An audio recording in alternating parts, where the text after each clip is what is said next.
दोस्तों इस वीडियो में हम ये समझें कि अगर किसी प्रदेश का मुख्यमंत्री चुनाव हार जाए या कोई जो पार्टी है वो चुनाव हार जाए और ये कहे कि हम इस्तीफा नहीं देंगे यानी रिजाइन नहीं देंगे, तब उस जो है कि स्थिति में क्या होगा। तो दोस्तों यहाँ पे आपको बता दें कि किसी भी देश को चलाने के लिए एक नियम की जरूरत होती है। अगर जिस देश में कोई नियम नहीं है उस देश को चलना असंभव है। तो किसी भी देश को चलाने के लिए एक नियम होता है, उसी नियम के तहत जो है कि देश चलता है।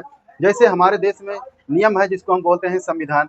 अब इसी संविधान से हमारा देश चलता है। अगर ये संविधान ना होता तो हम जो है कि इस देश को जो है कि ये सरकारें जो है कैसे बनेंगी, कैसे बिगड़ेंगी, जैसे काम करना है सारा कुछ पता ही नहीं चलता। इसलिए इस संविधान में सारा कुछ जो है साफ-साफ लिखा है कि किसको क्या पावर दिया गया है, क्या अधिकार दिया गया है, सारा कुछ लिखा है। ठीक है? अब इसी जो है कि संविधान के द्वारा जो है कि चुनाव आयोग जो है कि हर एक 5 साल पर जो है कि चुनाव कराता है। ठीक है? चुनाव आयोग का काम है चुनाव कराना। ठीक है? अब इसमें ये होता है जो है कि जो जनता होती है ना, उस जनता को 5 साल में अपने मतों का अधिकार होता है, यानी वोट देने का अधिकार होता है। अपने वोट के द्वारा अपनी मनपसंद जो है कि सरकार को वो चुन सकता है। लेकिन अब होता क्या है कि जब इलेक्शन होता है और रिजल्ट आता है, कोई पार्टी हार जाती है और कहती है कि हम इस्तीफा नहीं देंगे, तब यहाँ पे दोस्तों बहुत ही दिक्कत खड़ी हो सकती है। ठीक है? क्योंकि पहला तो हमारा देश एक लोकतांत्रिक देश है और यहाँ पे वोट देने का अधिकार है। अगर जिसने वोट दिया है, अगर फिर हम कहते हैं इस्तीफा नहीं देंगे, तो पहली बात तो हम उनके जो है कि अधिकारों का उल्लंघन कर रहे हैं। यहाँ पर अगर जो है कि इस्तीफा नहीं देंगे, अगर उनका सम्मान नहीं करेंगे उनके वोटों का, तो फिर लोकतंत्र कैसा? अगर जब लोकतंत्र नहीं है तो इसका ये मतलब हुआ कि हमारे यहाँ जो है जैसे चाइना है, नॉर्थ कोरिया है, वैसे ही होगा कि एक ही व्यक्ति जो है कि मुख्यमंत्री बना रहेगा, एक ही आदमी जो है कि अपने प्रदेश पर राज्य करेगा। ठीक है? तो ऐसा नहीं चलता। हमारे भारत में जो है कि ऐसा नहीं हो सकता है। हर जो है कि इलेक्शन में सबको अधिकार है वोट देने का, तो अपने वोटों के द्वारा जो है कि अपनी सरकार चुनते हैं। ठीक है? तो अब यहाँ पे जो सरकार यानी मुख्यमंत्री बनाने का काम होता है वो राज्यपाल का होता है। जो राज्यपाल होता है वो यानी संविधान के अनुच्छेद 164 के तहत जो है कि वो मुख्यमंत्री को जो है कि नियुक्त करता है। ठीक है? अब यहाँ पे क्या होता है कि जो जैसे अब चुनाव आना है, तो जो पहले की सरकारें होती है ना, चुनाव आने से पहले यानी 2 महीने पहले जो है कि आचार संहिता लग जाती है, यानी मॉडल कोड ऑफ कंडक्ट। ठीक है? मॉडल कोड ऑफ कंडक्ट लग जाती है, जिसे बोलते हैं आदर्श चुनाव आचार संहिता। यानी इसको जो है कि 1 महीने भी लग सकती है या 60 दिन पहले भी लग सकती है। लेकिन जो पहले जो मुख्यमंत्री है उसका कार्यकाल होता है 5 साल। ठीक है? तो अब 5 साल से पहले ही जो है कि चुनाव की घोषणा हो जा रही है, उसी दिन से आचार संहिता लग जा रही है। तो जितना दिन उसके बचे हैं, अब होता क्या है कि राज्यपाल ये कहता है कि जब तक नया मुख्यमंत्री नहीं बन जाता है, तब तक आप कार्यवाहक मुख्यमंत्री हैं। यानी जिस दिन से जो है आचार संहिता यानी दूसरे इलेक्शन की घोषणा हो जाती है, उसी दिन से कोड ऑफ कंडक्ट लग जाता है। उसके बाद जो है कि कोई भी नई घोषणा नहीं हो सकता। यानी जो काम हो रहा है वो होता रहेगा, लेकिन नया कुछ नहीं होता है। ठीक है? जब तक इलेक्शन नहीं हो जाता और जो है नया मुख्यमंत्री नहीं बन जाता है। ठीक है? तो यहाँ पर अब इसकी बात हो गई। अब आपको बता दें कि इस्तीफा कब नहीं दिया जा सकता, यानी हारने के बाद भी इस्तीफा जो है कि कब ना जो है दें।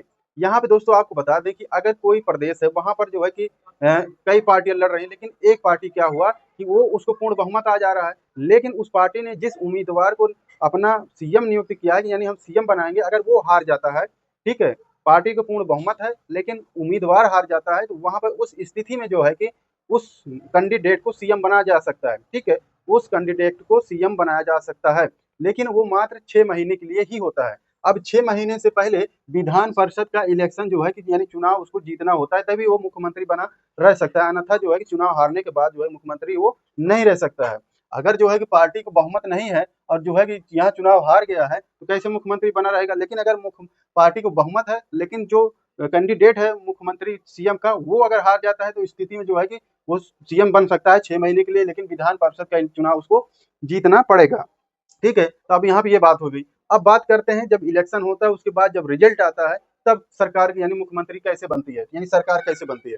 तो दोस्तों आपको बता दें कि हमारे देश में जो है कि चुनाव आयोग जो है कि इलेक्शन करवाता है। अब जब इलेक्शन करवाता है, जब रिजल्ट आता है, तो चुनाव आयोग के पास सारी लिस्ट होती है कि कौन सा कैंडिडेट जीता है, किस पार्टी का जीता है, कितने उम्मीदवार जीते हैं। ठीक है? तो इनके पास सारा चुनाव आयोग के पास लिस्ट होती है। जब जो है कि ये रिजल्ट आ जाता है, ठीक है, इलेक्शन समाप्त हो गया, अब उसके बाद जो है कि ये चुनाव आयोग उस लिस्ट को लेकर जाएगा राज्यपाल के पास। राज्यपाल को वो लिस्ट दे देगा सारी जितनी है, ठीक है, जो जो जीता है। अब राज्यपाल जो है कि उनकी गणना करेगा, यानी उसको चेक करेगा, देखेगा कि किस पार्टी के कितने लोग जीते हुए हैं। ठीक है? अब किसको बहुमत है या नहीं है। अब देखो बहुमत का मतलब ये हुआ कि मान लीजिए कि प्रदेश में आपके राज्य में 100 सीटें हैं। अब इसमें कई पार्टियां लड़ रही हैं। अगर इस 100 में से अगर 51 सीटें आ गई तो ये हो गया बहुमत। लेकिन अगर किसी को जो है कि यहाँ पे 51 सीट नहीं आई, किसी को जो है कि 20 मिला है, तो किसी को 50 मिला है, ठीक है, तो किसी को 30 मिला है, तो अगर किसी को बहुमत ही नहीं है, तो यहाँ पर जो है कि ये होता है कि गठबंधन कर ले सरकार, ठीक है। यहाँ पे सरकार आपस में गठबंधन कर ले एक दूसरी पार्टियां, तब वो सरकार बना सकती हैं। दूसरा, जिसको बहुमत आया हो ज्यादा, यानी आधे से एक वोट, अगर एक भी सीट ज्यादा आई है तब उसको बहुमत बोलते हैं, ठीक है, तो उसको बहुमत है तो बनाएगी सरकार, ठीक है। तो ये राज्यपाल सारा चेक करता है कि कौन कितनी सीटें जीता हुआ है, किस पार्टी जो है कि यहाँ पर जीती है। तो अब यहाँ ये होता है, चुनाव आयोग गया राज्यपाल के पास, राज्यपाल ने चेक किया, अब राज्यपाल उसको चेक करके जिस पार्टी को ज्यादा बहुमत आया है उस पार्टी को बुलाएगी अपने यहाँ, ठीक है, गवर्नर हाउस में, वहां पर बुलाएगी और उनको कहेगी कि आप जो है कि बहुमत साबित कीजिए, यानी मेजोरिटी साबित कीजिए कि आपकी बहुमत कितनी है, जिसे प्लेजर ऑफ द गवर्नर बोलते हैं, ठीक है, प्लेजर ऑफ द गवर्नर बोलते हैं। तो यहाँ पे बहुमत साबित करना होता है। अब जिसकी सीट ज्यादा होंगी जिस पार्टियों को, अब सीएम ये राज्यपाल क्या करेगा, उसको जो है कि बुलाएगा उस पार्टी को और वो जो है कि सीएम नियुक्त कर देगा। लेकिन अगर यहाँ से इस्तीफा नहीं दिया है पहला सीएम, तो जिस दिन से नया सीएम जो है कि यहाँ पर शपथ ले लेता है, उसी दिन से उसका जो है कि यानी डिसमिस हो जाता है पहले वाला सीएम, ठीक है, तो नया वाला सीएम जिस दिन से जो है शपथ लेगा उसी दिन पुराना वाला सीएम डिसमिस हो जाएगा। तो जिसका बहुमत ज्यादा होता है, राज्यपाल जो है कि उसको बुलाएगा, उनके जो एमपी एमएलए हैं सबको बुलाएगा और उनको शपथ दिला देगा, वहां पर नया सीएम बन जाएगा, ठीक है। तो ये हो गया पहली बात रिजल्ट आने के बाद। अब यहाँ पे जो है कि अब आ जाते हैं दूसरी बात पे। अगर मान लीजिए कि पहला वाला सीएम जो है कि इस्तीफा नहीं दे रहा है, अब यहाँ पे क्या होगा कि जैसे इस्तीफा नहीं दे रहा है और उस प्रदेश की जो है स्थिति बहुत खराब होने, लड़ाई दंगे होने लगे वहां पर, तो गवर्नर देखेगा कि स्थिति क्या है। अगर वहां पे ज्यादा जो है माहौल अगर खराब हो गया, तो ये गवर्नर क्या करेगा कि संविधान के अनुच्छेद 356 के तहत केंद्र सरकार को एक रिपोर्ट देगा, ठीक है, केंद्र सरकार को एक रिपोर्ट देगा कि यहाँ पर जो है कि राष्ट्रपति शासन लगाओ। अब राष्ट्रपति शासन लगता कैसे है कि जब राज्यपाल जो है केंद्र सरकार को जो है कि अनुच्छेद 356 के तहत जो है कि रिपोर्ट देगा, तो ये केंद्र सरकार की जो कैबिनेट है, अब इस कैबिनेट में फैसला लेना पड़ेगा कि जो है कि राष्ट्रपति शासन लगाना है या नहीं। अगर यहाँ पर फैसला आज हो जाता है कि राष्ट्रपति शासन लगाना है, तो ये जो कैबिनेट है ये जाएगी राष्ट्रपति के पास। अब राष्ट्रपति वहां कर देगी राष्ट्रपति शासन की घोषणा, ठीक है, राष्ट्रपति शासन लग गया। अब यहाँ पे क्या होगा कि जो राष्ट्रपति शासन होता है वो मात्र 6 महीने के लिए ही होता है, ठीक है, 6 महीने के लिए ही राष्ट्रपति शासन होता है। अब 6 महीने के अंदर इस जो है कि घोषणा को लोकसभा और राज्यसभा में दोनों पास करना पड़ता है, ठीक है। अगर यहाँ पे पास नहीं होता तो 6 महीने बाद ये राष्ट्रपति शासन खत्म हो जाएगा। लेकिन अगर राज्यसभा और लोकसभा दोनों में पास हो गया ये घोषणा, तब इसको 3 साल तक जो है कि बढ़ाया जा सकता है राष्ट्रपति शासन को, ठीक है।